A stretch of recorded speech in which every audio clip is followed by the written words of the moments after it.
আল্লাহর নবী আল্লাহর পয়গম্বর মুসা আলাইহিস সালাতু ওয়াস সালাম একদিন পাহাড়ি রাস্তা দিয়া যাইতাছেন। আল্লাহর পয়গম্বর পাহাড়ি রাস্তা দিয়া যাওয়ার সময় আল্লাহর পয়গম্বর পাহাড়ের উপর থেকে কান্নার আওয়াজ শুনলেন।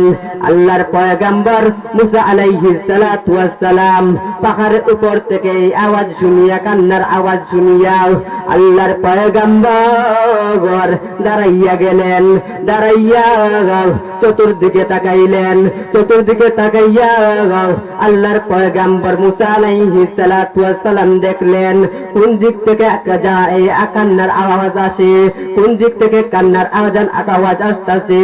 আল্লাহর পয়গম্বর মুসা আলাইহিস সালাতু ওয়াস সালাম চতুর্দিকে তাকাইয়া দেখলেন কোন দিক থেকে তো কান্নার আওয়াজ দেখা যায় না, কোন দিক থেকে কান্নার আওয়াজ আসতেছে। আল্লাহর পয়গম্বর মুসা আলাইহিস সালাতু ওয়াস সালাম পাহাড়ের উপরে উঠলেন। পাহাড়ের উপরে উঠিয়া আল্লাহর পয়গম্বর দেখলেন বিশাল বড় একটি পাথর আছে, আর এই পাথরের ভিতর থেকে কান্নার আওয়াজ আসতেছে। এই পাথরের ভিতর থেকে কান্নার আওয়াজ আসতেছে। আল্লাহর পয়গম্বর মুসা আলাইহিস সালাতু ওয়াস সালাম এই পাথরের কান্না দেখিয়া আল্লাহর পয়গম্বর আশ্চর্যজনক হইয়া গেলেন। আল্লাহর পয়গম্বর ভয় পেয়ে গেলেন।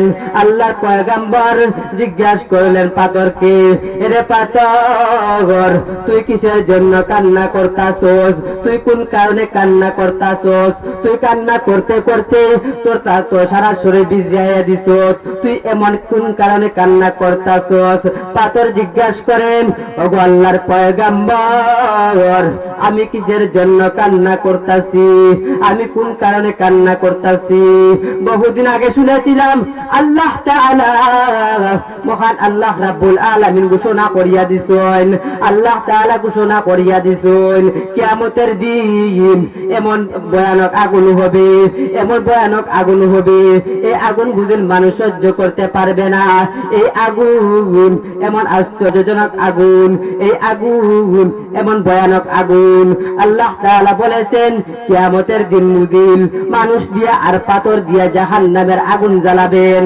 আমি পাথর কেন কান্না করতেছি? যেদিন শুনেছিলাম আমি পাথর জাহান্নামে আগুনে দিবেন, আমি সেদিন থেকে কান্না করতেছি। কেন কান্না করতেছি? আমি পাথর জাহান্নামের আগুন বরদাস্ত করতে পারবো না।